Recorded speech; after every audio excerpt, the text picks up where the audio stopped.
But just imagine 250 miles an hour blowing a concrete house, and the whole house felt like there was an earthquake. It was actually moving at times. It felt like a dragon was outside blowing fire trying to get in. It was just absolutely insane. Water was coming through the windows from down below. Doors wouldn't open. Things were smashing. It was terrifying. Episode 339, an update from Nate Marr about Vieques and Hurricane Marauder damage. You're listening to the Adventure Sports Podcast, brought to you by 180 Tech. We talk with adventurers from around the globe to bring you the inspiration and motivation you need to get started in the outdoors or to keep you moving if you're already there. Now here's your host, Kurt Linville. Hi friends, Kurt here. Today we have a special show for the Adventure Sports Podcast. We have Nate Marr on the line, and way back in episode 172, Nate joined us to talk about his charter sailing boat company out of Vieques, Puerto Rico.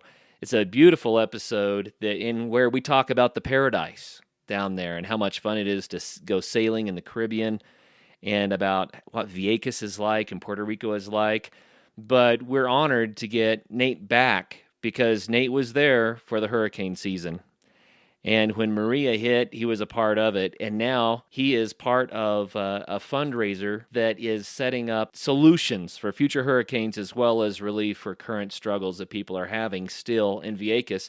So I wanted to get firsthand from Nate what it was like to go through that. The reality is that anytime you go through something like this, it's challenging. So we want to visit with Nate and find out more about what it was like and what it continues to be like in Puerto Rico right now. Nate, welcome to the program. Hi, Kurt. Thanks for having me again. Well, Nate, I want everyone to go back and listen to your previous episode because I think it is a beautiful intro for this episode. We kind of get the before and the after that way. So, again, that's episode 172.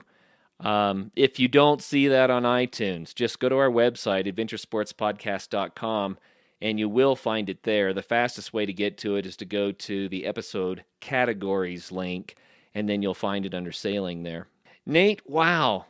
Man, we were in touch right after Irma missed Puerto Rico, and you were saying that things are pretty good. And then, 10 days later, Maria slammed you guys, and it took a while for us to get back in touch again. I'm glad to hear that things went okay for you, that you're still healthy and all that kind of stuff, but what was it like? Yeah, Kurt, it was, I've been through several hurricanes living in the Caribbean, and this was just unbelievable. I mean, the one word I used to describe it was ferocious. The house that I was in was very strong. It's a concrete house, reinforced concrete, so incredibly strong and safe. But at times, the winds, it's debatable what the wind actually was. Some people say up to 250 miles an hour, the gusts. Wow. So just in that neighborhood, yeah, it's actually the equipment that was recording the wind speeds at the time, most of them were damaged, so it's just stopped recording. So we're not really sure what it actually was. But just imagine, 250 miles an hour, blowing a concrete house, and the whole house felt like there was an earthquake. It was actually moving at times. So it felt like it felt like a dragon was outside, just blowing fire trying to get in. It was just absolutely insane. Water was coming through the windows from down below. Doors wouldn't open. Things were smashing. It was just absolutely, it was terrifying. And it was at night too. And it always seems like they happen at night, so you can't see what's going on. You wait, and then you think it's the worst of it is passing now, and an hour later it gets worse. And it went on for about 16 hours. Oh, that sounds horrific. It really does. It sounds horrific. Just to put it into perspective, if you jump out of an airplane, terminal velocity is 120. That's the point at which you don't accelerate anymore, because the air is enough to support your body weight. What that also means is if you're standing on the ground and a 120 mile an hour wind comes by, it can pick you up and throw you. And you're talking about speeds double that. Yeah, the clear coat on my car, the paint, the clear coat actually blew off, which is incredible. And there was debris everywhere. We lost every tree in the yard, which was sad because we had fruit trees, we had mangoes and avocados. All the trees are completely down. There's nothing. It looked like the island got a big haircut, basically, and just total destruction. It's absolutely insane. No power poles left standing. All the roads blocked. Obviously, no electricity. And to this day, we're 92 days in, I believe, and there's no electricity. Running water is kind of sketchy, and there's still a boil water order before you drink it. I saw online someone described it as like a 16-hour tornado instead of a hurricane. Yeah. I mean, this kind of a hurricane, it really is. It's hitting tornado speeds. It's not just strong winds. These are unbelievable winds. And rain as well. Now, did the rain do as much as the wind, or was the wind your primary concern? It was the wind that was the primary concern, and the island of Vieques isn't very steep, so we didn't have to worry about mudslides on our little islands, but it was mostly the wind that we were concerned about that did all the damage. So, tell you what, let's do. I think this would be absolutely interesting and worth it. Could you just walk us through what happened starting a few days before Maria hit, and then taking us through to a few days after it hit, and then we'll jump into what conditions are right now. But I'd like to know what you were personally going through, trying to take care of your sailboat and your business and your neighbors and all that kind of stuff. Sure. So we were actually, Hurricane Irma had just missed us by about 50 miles to the north, so we actually didn't sustain much damage on our island. And so we were just kind of putting things back together and getting ready for a great season, because there was a lot of damage to other islands and they were completely devastated. So we were actually looking for a very busy season upcoming over the winter. And so we were just kind of getting ready for that. There was actually marketing campaigns going out. And then all of a sudden, Maria formed, and that changed everything. And we had about a week's notice, which is a fair amount of time, but there's a lot to do. And every time you look at the forecast, the intensity was increasing. It goes from a tropical storm to a category 3 and then a 4. And then it was about, 12 hours out. And then they said it's going to be a 5 and a very strong category 5. And so, we had to obviously secure all the sailboats and all of that, which we did to the best we possibly could. And then we moved to the houses and, board up windows and all of that, and make sure everything's secure. And being a small island off of a larger island, the only way to get there is by ferry or to fly. And so that's the same way our supplies come over. All of the food comes over on trucks on the ferry, and also all of our fuel, gasoline and diesel and propane. So to get all of that, they have to plan to ship over extra, which, as the seas build up, they can't do it. So ferries were being canceled or delayed. And so you can just imagine the lines at the grocery stores, completely, all the photos that you see of empty shelves. That's what it was like. Lines are hours long. Gas lines, we only have 3 gas stations on the island. The gas lines some people were saying they're waiting 6 to 8 hours to get gas. So it's just incredible. And so the storm hit, and I described that. It was awful. We were actually, in my house, we were hosting some live aboard sailors, since obviously they're not going to stay on their boat. So they were in our house. And after the storm was over, we just all walked outside, and your jaw hits the ground, and you're like, oh my God, the entire island turned brown. Every leaf on every tree was gone. There was no vegetation left. All the trees were just in piles like matchsticks. It looked like someone took a box of matches and just dumped them on the ground. It was just incredible. So obviously cell phone service was down immediately. And so then we're all just wondering about our other friends on the island, and are they okay? And every road is blocked. You can't drive. And so you just start walking. It's just tough. Tough. So you start walking, just hoping that you find people are okay. Yep. So you start walking and, try to find everyone that you can and just kind of ask questions to everyone you meet and see if they're okay and have they heard from, this person or that person. And after a couple of days, people just kind of put up message boards, like big sheets of plywood painted black, and said, write messages here for each other because this is going to be a central meeting point. Or if you're okay, put your name on the list. So it's just, it's really hard. I can't imagine what it's like to go through something that's that devastating. And it's not just for a family. It's devastating for the whole society. It's devastating for everyone there. Yeah, it's just awful. So I was probably one of the lucky ones. Immediately after the storm, I had access to a satellite phone, and I was able to get a call out. Most people didn't have that. Right.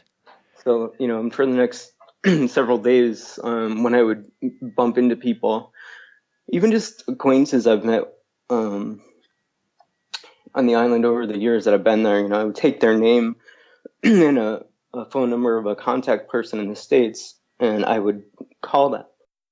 How long did it take, Nate, before, things aren't anywhere near close to normal even still, and the date that we're recording this is the first day of winter, December 21st.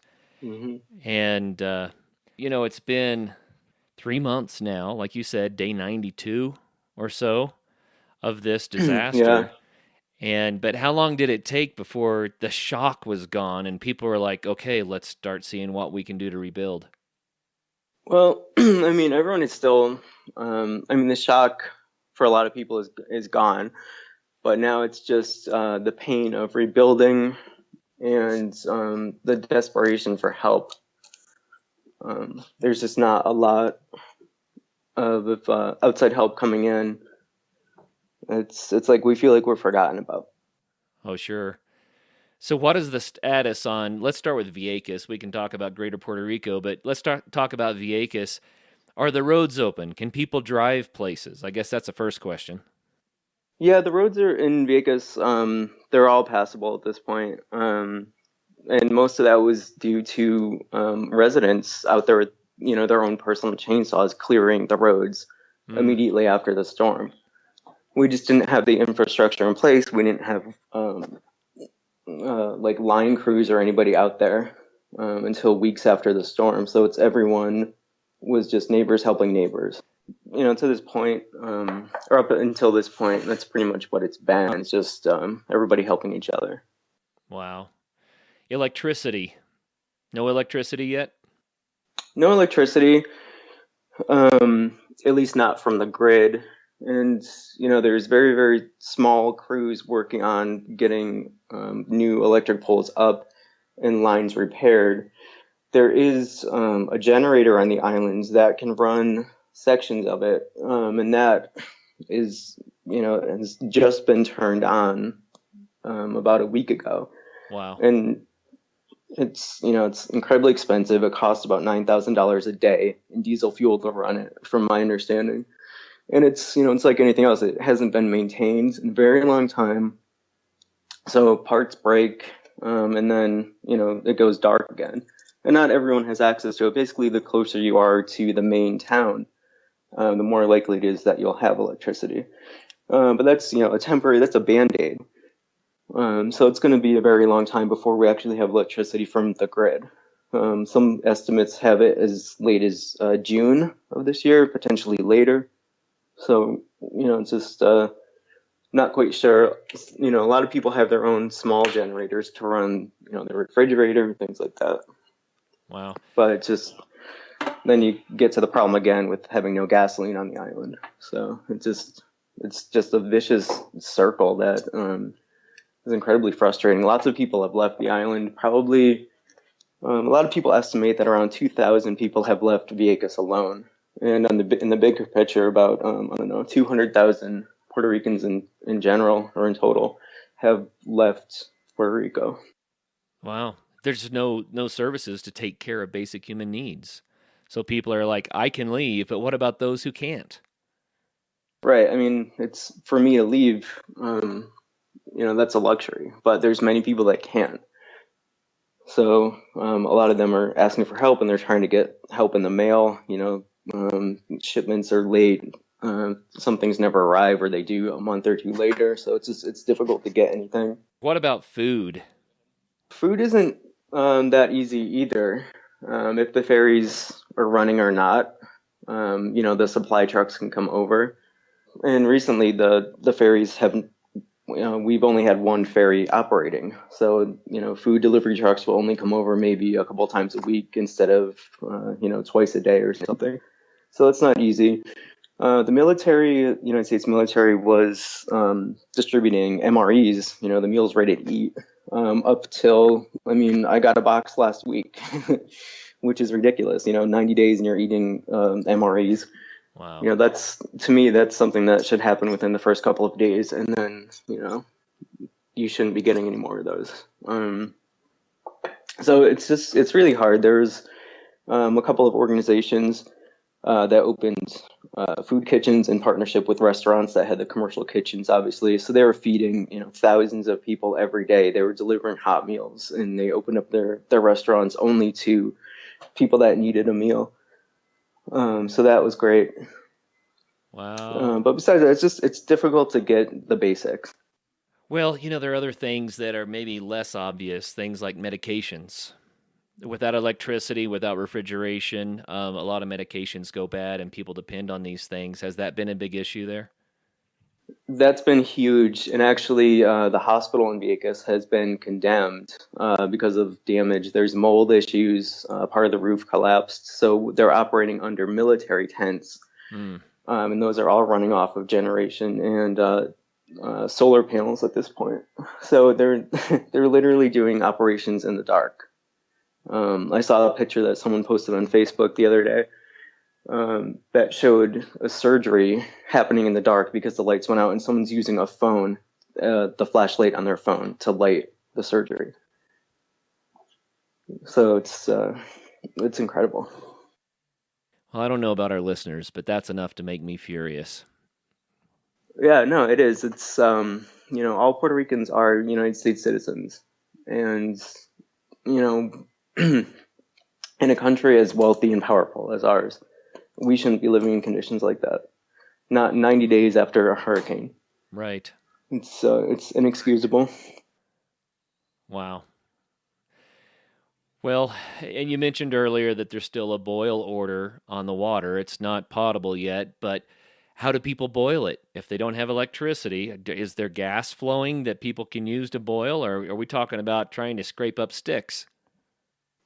I've seen lots of creative ways to do it. A lot of people are using just a gas grill, a propane grill, and a lot of residents have a propane stove in their house. So that's it's not a huge concern. It's not unattainable to do that.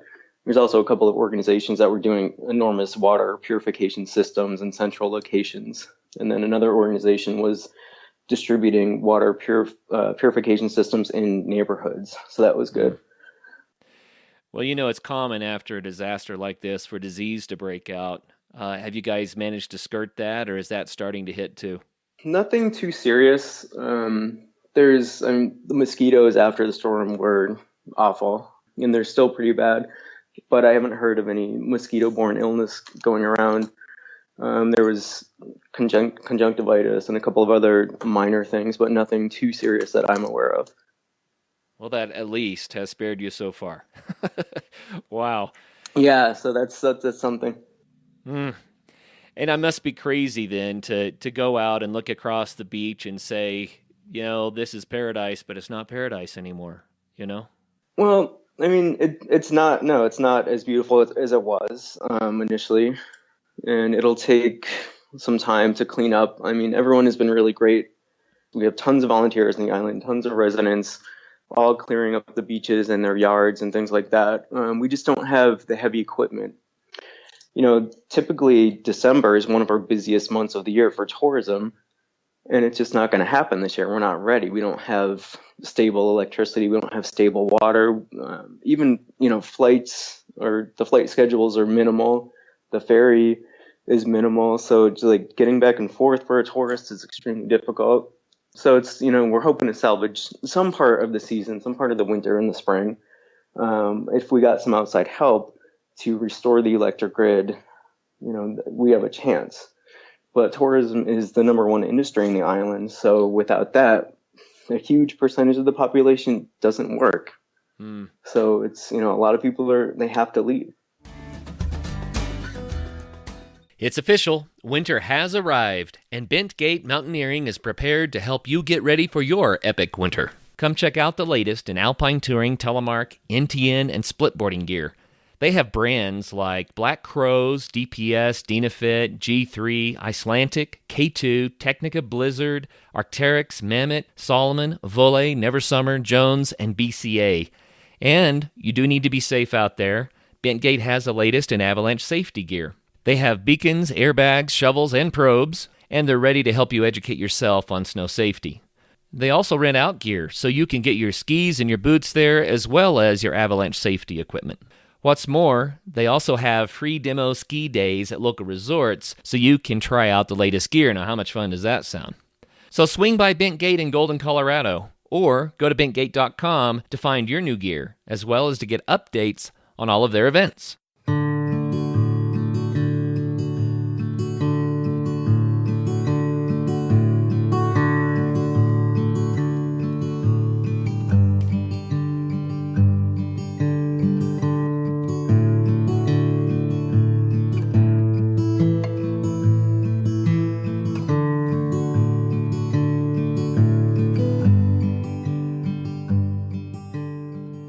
Economic impact, a lot of people think about how much it costs to rebuild, but the reality is that when the jobs are all gone, then the economy just has to kind of shut down.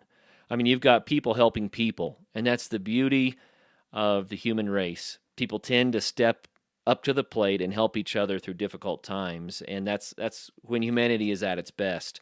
But to get normal economic functions back again, where people are earning money, buying food, driving cars.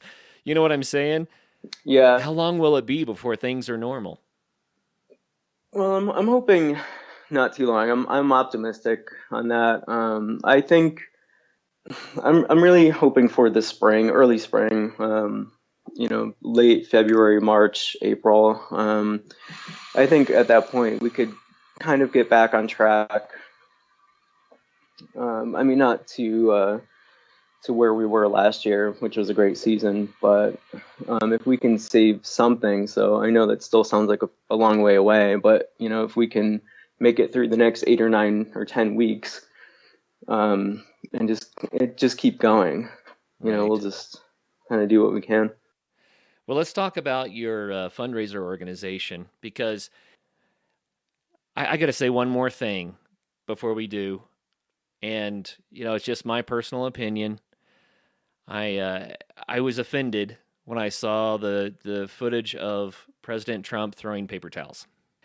Whether you're pro-Trump or anti-Trump, that doesn't matter. I was offended by that. Like as if a roll of paper towels is going to make a difference at this point. You know what I mean? People need bigger help than that. That was incredibly insensitive. Yeah, exactly. It's not you're not going to sop up the mess with paper towels. It's going to take. It takes a village to raise a child, they say. It takes a whole nation to help.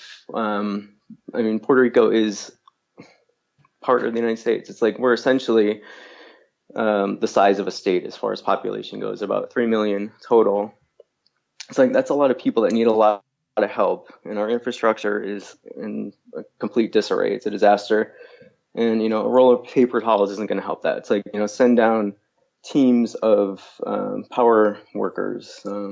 It's like just do something. At least acknowledge that we have a huge problem. Right. And it's not a simple fix, which was the message he sent out. From my point of view, was that it's a simple fix. You can do it in no time at all, which is not the case. Well, I can say this. The way that you describe how people are helping people and the resiliency of the people, that is about the only bright mark on this story right now. Yeah, I mean, that's the way the culture is. Everyone helps each other. That's the way it's always been. And I love that. That's why I didn't, I could have left before the storm. Could have easily left. Could have left days after the storm. I didn't because that's my home. Right. Absolutely. Well, let's talk about your fundraising organization. You're trying to make a difference here. It's called ViequesReady.org. And what are the main purposes of Vieques Ready?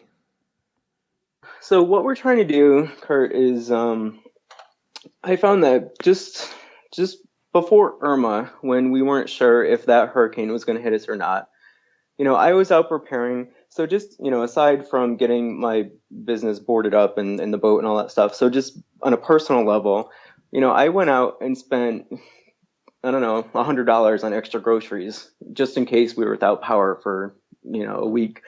And I, went and got 15 gallons of gas for my generator and just things like that. So I probably spent $200, which to a lot of people, that's way too much. That's rent money. Right. They don't have that. They don't even have, $20 to go buy some extra, drinking water or anything like that. So after Irma, and, we were luckily spared by that. It's like, there's a lot of people that need help here that could not prepare for a storm. So I had some help in the States with friends who had internet connections at the time because I didn't have it after Irma even. So they helped me set up a nonprofit organization. And the whole idea behind it is that we want to help people who need some extra assistance to prepare for a storm. And that way, less of the population is reliant on assistance, outside assistance, whether it's government assistance or other international aid organizations, just to help them be more comfortable and more prepared. So, if people come to us and they say, we need food, we can get them food. If they need gas or diesel for their generator or something like that, we can help with that. If they need shelter, we want to have a safe place for them to go. If they, maybe elderly people need help putting plywood on their windows, we can get a team together to do that. So there's lots of things that people either, don't know that help is available or, just maybe are too proud to ask. I mean, there's a lot of variables. So we just want to make it a comfortable thing that, if you ask for help, we'll do our best to get you help. And that's going to be kind of the long term. And what we want to do is, after Maria, obviously all the roads were blocked. And so what I want to do is do a neighborhood-based system where we call them barrios, where every neighborhood has basically a safe building that is a shelter and a kitchen and kind of a storehouse for all these goods. So everyone can walk to them if they need to after a storm hits. And even before a storm hits, what we want to do is have educational programs. So, I was actually talking to one of my neighbors who we ended up helping. And she's like, I can't afford to go spend $150 on groceries before a hurricane. And I said, you don't have to. If you spend, 50 cents or $1 or $2 every week when you go grocery shopping and put everything aside in a cabinet and say that's your hurricane season supplies, then it's easy to do. So just kind of educating people in how to prepare for these kind of things and also have communications and a way to relay that, after a storm that, yes, you're okay, we can get communications out because every sensor will have a satellite phone and other communications because that was critical. Oh, yeah. Well, if our listeners go to viequesready.org, and let me spell that, VIEQUES ready.org, then there's a little bit more information there. There's also a donate button. So if people want to get involved by giving a little bit, if everybody gives just a little bit, it really adds up. You mentioned that you've raised about $25,000 to date, but you're hoping to raise like $100,000, right? So that you can meet the goals of your organization. Right. We'd like to raise about $100,000 for the first year, and an equal amount in every subsequent year. And what we're really trying to do is open the first safe building, the first we're calling them ready centers, the first Vieques ready center. We want to do that in early 2018, so just around the corner, and get that ready as a model. And we're going to open it up to the community so they can come and see what we're all about. And then hopefully we can raise some more money, and other residents may be interested in donating or opening their own that will be managed by us. So we'll set up the model and get it ready to go. So we figure it'll cost about $100,000 to do that. And once we get it going, then we'll open it up. So we're excited about that. You know, it's crazy because with the number of listeners that we have, if everybody just gave $5, you'd blow your goal out of the water there. It doesn't take a lot if everybody does a little. No, exactly. I mean, if everyone, that would make an enormous difference, and that could get us to our goal pretty quickly. And I mean, if you think about just giving up your morning coffee, once a week, just, like you said, like that $5, we could get to that goal very quickly. Wow. Yeah, absolutely. No doubt about it. Well, that's viequesready.org, and I encourage people to get involved. Man, why not help out, our fellow citizens in Puerto Rico? And we have a way to do that on Vieques through the work that Nate's doing. Nate, it's a real honor that I was able to make your acquaintance before this all came through and to know you now. What have you been able to do through the organization so far? So far we've helped about a dozen families in our neighborhood that we helped right away after the storm, basically going door to door. And we knew some people that needed help, and then they knew someone else that needed help. So right after the storm, we were just basically feeding people. And I actually hosted about 20 people a night at my house. My door was open, and I just said, if you know people that need it, if you know people that need a meal, we're there every day at 5. Just because you can't call, you can't do any of that. Right. So we said every day at 5 o'clock, I will be home and there will be a hot meal. I don't care who comes, bring whoever needs it. So that went on for probably 6 weeks. And then after that, people kind of got back on their feet a little bit. They had access to food and were able to cook it and things like that. But there were still about a dozen families that needed a little bit extra. So we would shop for them and just, drop off food and check in with them, some elderly people, and then some single mothers with kids. And we would even drop off hot meals and things like that. Nice.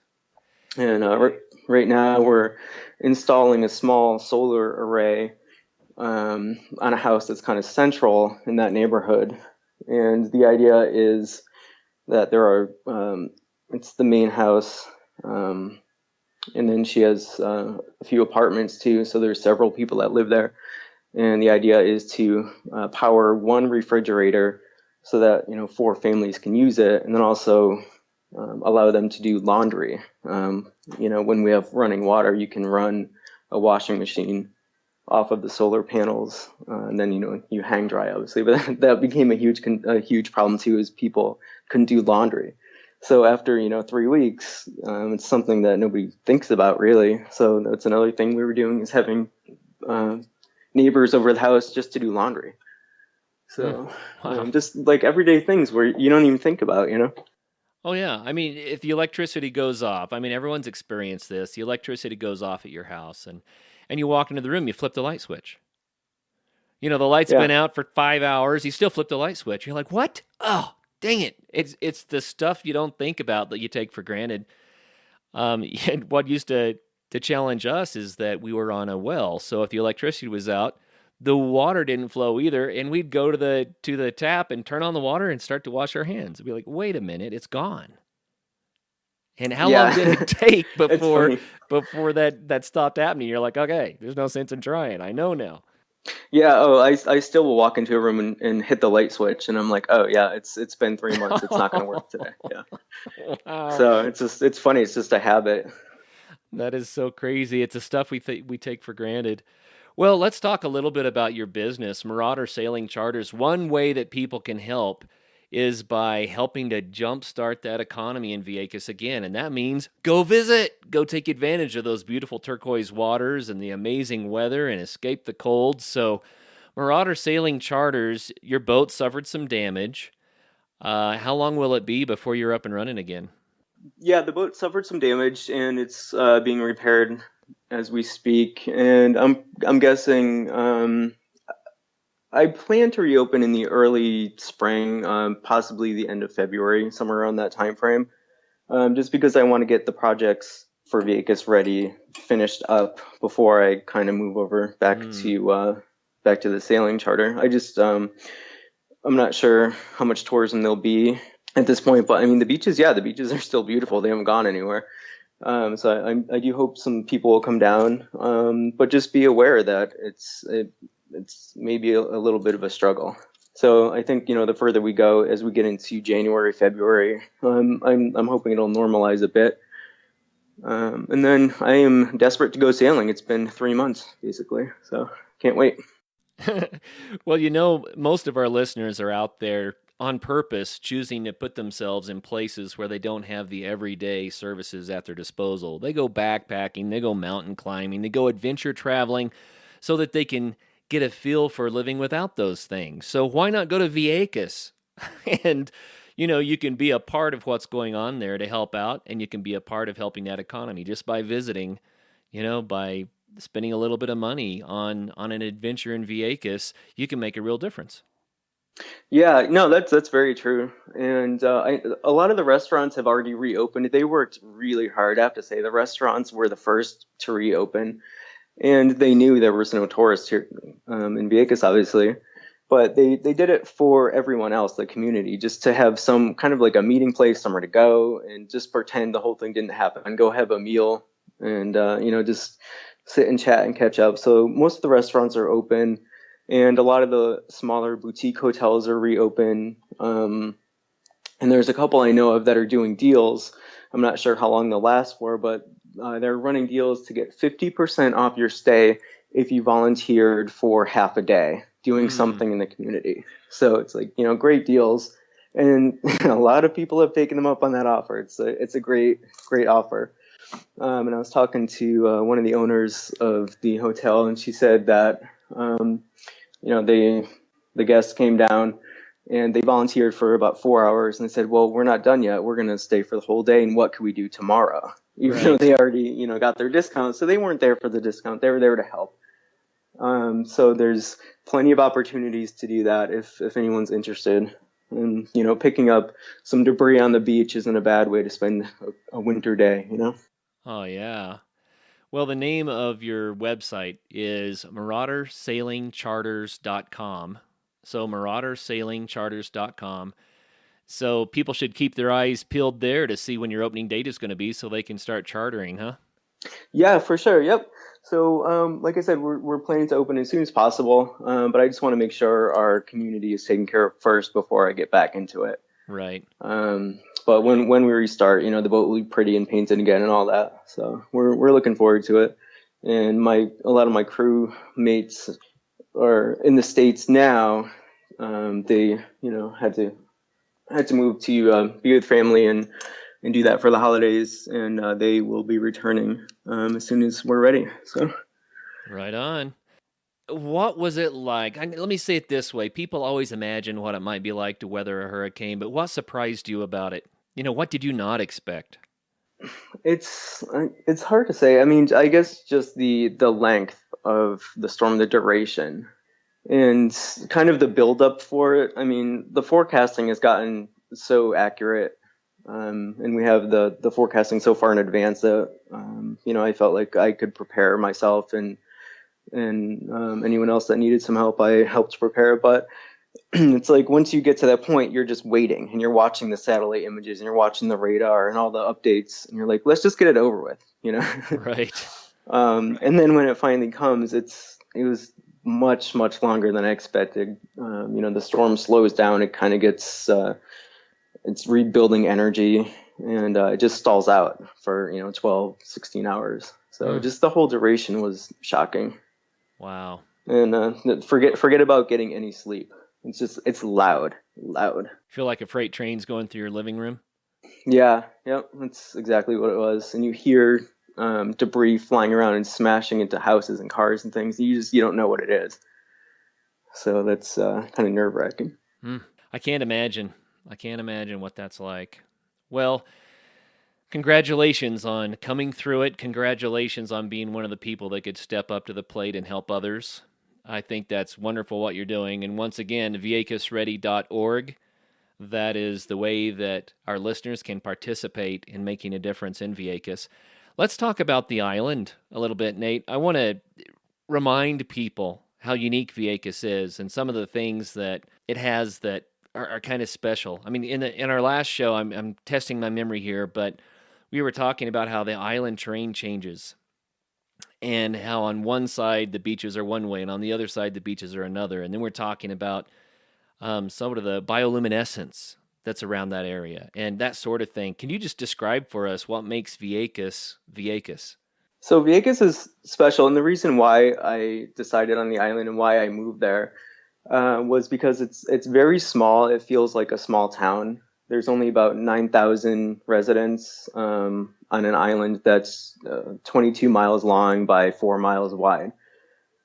So it's a huge space, but there's so few people. And it's just completely undisturbed, untouched beauty. I mean, there's hundreds of beaches, surrounding the island that go from completely jet black to powder white in the span of several miles. It's just incredible. And when you're on the beach, you could be there on New Year's Day, where any other beach in the Caribbean is completely packed shoulder to shoulder. In Vieques, you could be the only couple there. It's incredible. It's very special. And besides the beaches, the bioluminescent bay, which is the brightest in the world, has the highest concentration of dinoflagellates, which are the organisms that actually glow when disturbed. It's kind of a greenish light when they're disturbed. So there's per 1 gallon of water, there's about 1 million versus about 100,000 per gallon out in the open ocean. So it's just incredibly bright. So when you're kayaking through, you leave a trail of glowing water behind you. And just to be kayaking at night and looking up at the stars with zero light pollution, and then the glowing water around you it's indescribable. You cannot photograph it. You have to be there. It's a once in a lifetime opportunity. It just sounds magical. It sounds like it's otherworldly. When I have an experience like that where I'm like, am I sure I'm still on Earth? Those moments are special, and that's what you're talking about. Yeah, that's what it's all about. I mean, you can go there's a couple of companies that do horseback riding on the beach. So you can go from horseback riding on the beach to sailing midday, and then at night you go to the bioluminescent bay. It's you can squeeze it all in one day if you want. It's just incredible. Nice. Very nice. What's the water like there? It's a little bit I hate to say it's getting cold now because it's still about 78 degrees. Nice. But I mean, it's beautiful. It's, the beaches are getting cleaned up, and it's mostly just some patches of seaweed left over on the beaches that blew in from the storms. But besides that, they're pretty much back to normal. So a lot of turquoise water, I assume. What about scuba diving? Is that a thing there?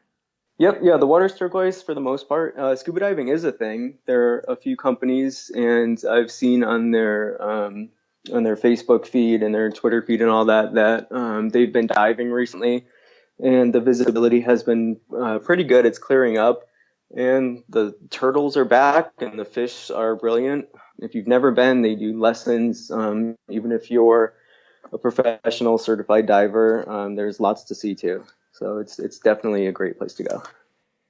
What about kite surfing? Much of that going on?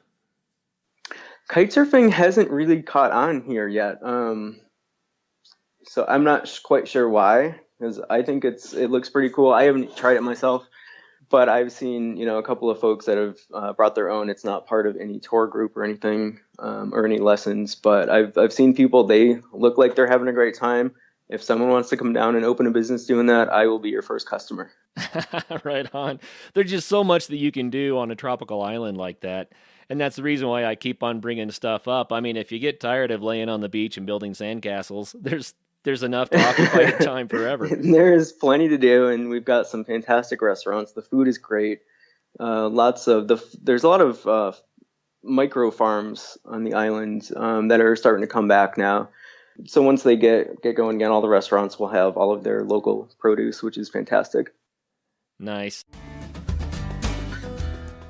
You know, we might be smack dab in the middle of winter these days, but spring is really just right around the corner. Make sure you've got one of our lightweight camp stoves ready to go in your pack for when the weather starts turning warmer. Both the 180 stove and the 180 flame are designed to burn the abundant wood fuels you find on the ground instead of requiring you to haul in heavy, messy camp fuels.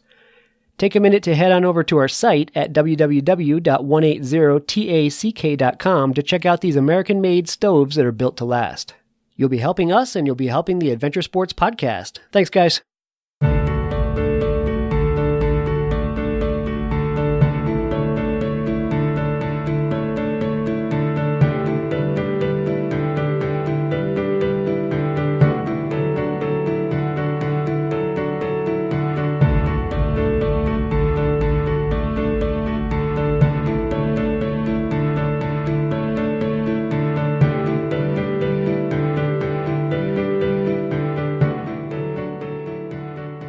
You have a big part of the island that's some sort of a preserve, right? Is there hiking and stuff like that there? Well, about 2/3 of the island is National Wildlife Reserve.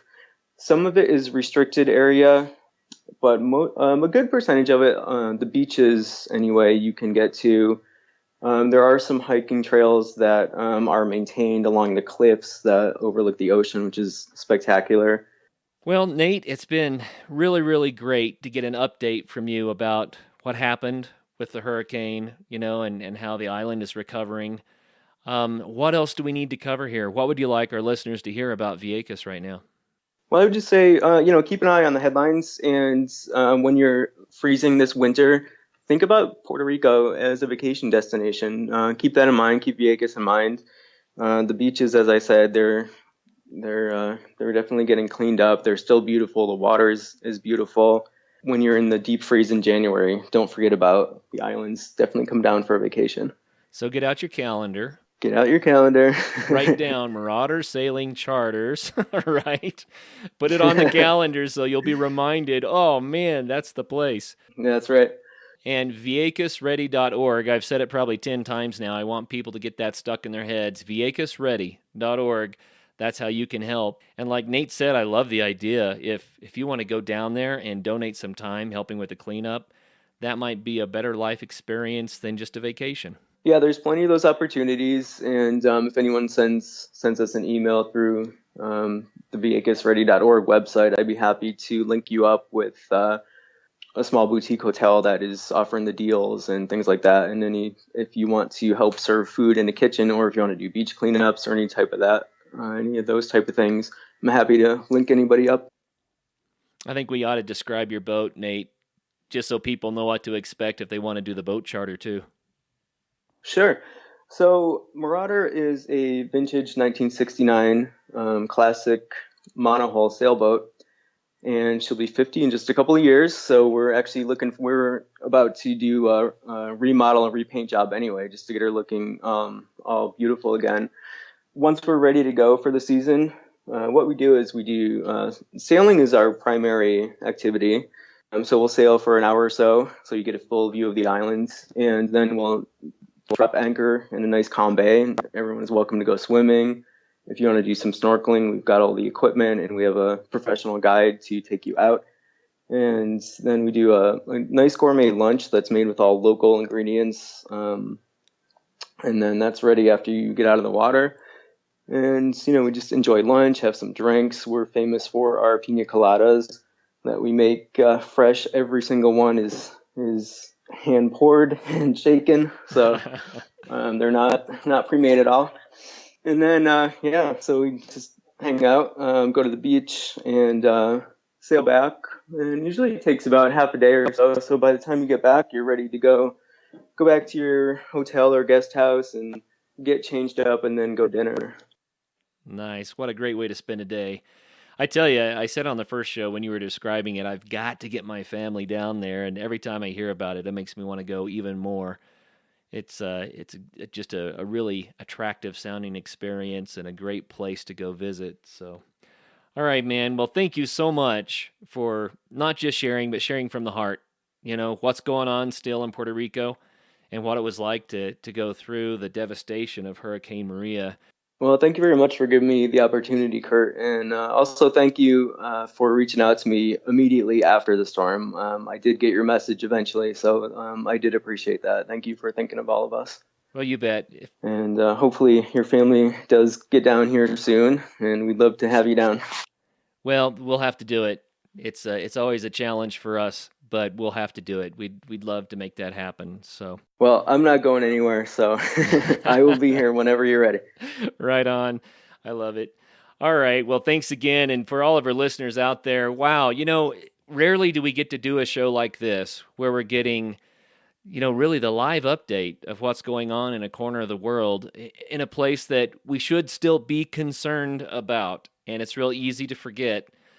But if you're there, you're not forgetting. If you're there, you're still dealing with it. So, until the next show, I always say get out there and have some fun, but give it some thought. What about having some fun in Vieques? And how about helping out in the meantime by going to viequesready.org? Coming up on Monday, we're going to have Will Collins back on to tell us about the rest of the story of his canoe trip down the length of the Mississippi. Until then, get out and have some fun. You're not leaving yet, are you? Why don't you do yourself and us a favor and become a member of our Facebook group? In there, you can hear about some awesome adventures, learn how to do new ones, and share what you've been up to. And while you're on the web, do us a favor and go over to patreon.com/adventuresportspodcast and consider becoming a patron to help the show. You can also find a link to Patreon at the top of our website at adventuresportspodcast.com. As always, thanks for listening, guys.